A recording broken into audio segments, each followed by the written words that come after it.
Hello guys, നല്ല അടിപൊളി liver വരട്ടിയത് എങ്ങനെ ഉണ്ടാക്കാമെന്ന് നോക്കാം. അതിനായിട്ട് 1 കിലോ ബീഫിൻ്റെ ലിവറാണ് എടുത്തിരിക്കുന്നത്.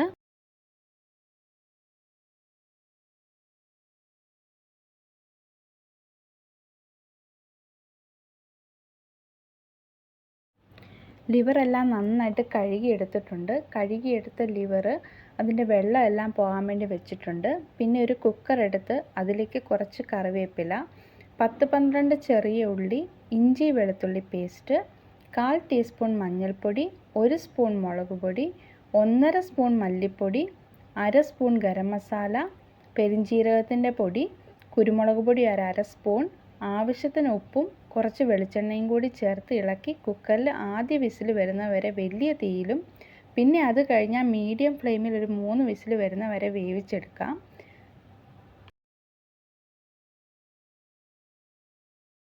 ഈ സമയത്ത് ആവശ്യമുണ്ടെങ്കിൽ കുറച്ച് വെള്ളം കൂടി ചേർത്ത് കൊടുക്കാം.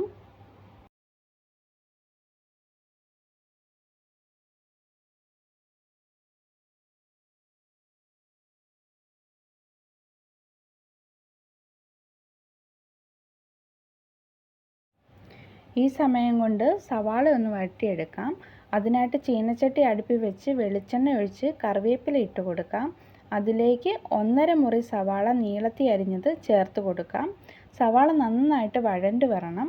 സ്വല്പം ഉപ്പും കൂടി ചേർത്ത് ഇളക്കി കൊടുക്കാം. സവാളയൊക്കെ നന്നായിട്ട് വഴണ്ട് വന്നിട്ടുണ്ട്. ഈ സമയത്ത് കുക്കർ തുറന്ന് നോക്കാം. കുക്കറിൻ്റെ ആവിയെല്ലാം പോയതിന് ശേഷം മാത്രമേ തുറക്കാവൂ, അല്ലെങ്കിൽ ലിവർ വെന്ത് കിട്ടില്ല. അതിനുശേഷം ലിവർ എല്ലാം കൂടി വഴണ്ട് വെച്ചിരിക്കുന്ന സവാളയിൽ ചേർത്ത് കൊടുത്ത് ഇളക്കാം. സ്വല്പം കുരുമുളക് പൊടിയും കൂടി ചേർത്ത് ഇളക്കി കൊടുക്കാം. ഈ സമയത്ത് ഉപ്പ് വേണ്ടിയവർക്ക് അത് ഉപ്പ് നോക്കിയിട്ട് ഉപ്പ് ചേർത്ത് കൊടുക്കാവുന്നതാണ്. ഒത്തിരി ഡ്രൈ ആക്കേണ്ടവർക്ക് കുറച്ച് നേരം നന്നായിട്ട് വഴറ്റിയാൽ അങ്ങനെ കിട്ടും. ഞാൻ ഈ ഒരു പരുവത്തിനാണ് എടുത്തിരിക്കുന്നത്. വളരെ ടേസ്റ്റി ആയിട്ടുള്ള ലിവർ വരട്ടിയതാണ്. അതിൻ്റെ കൂട്ടത്തിൽ കുറച്ച് കറിവേപ്പിലയും കൂടി നമുക്ക് ചേർത്ത് കൊടുക്കാം ഒരു ഫ്ലേവറിനായിട്ട്. വളരെ ടേസ്റ്റി ആയിട്ടുള്ള ലിവർ വരട്ടിയതാണ്. ഇഷ്ടമായ സബ്സ്ക്രൈബ് ചെയ്യാനും ലൈക്ക് ചെയ്യാനും മറക്കല്ലേ. ഇത് നമുക്ക് പൊറോട്ടയുടെ കൂടെയോ ചപ്പാത്തിയുടെ കൂടെയോ ചോറിൻ്റെ കൂടെയോ കഴിക്കാൻ ബെസ്റ്റ് കോമ്പിനേഷനാണ്.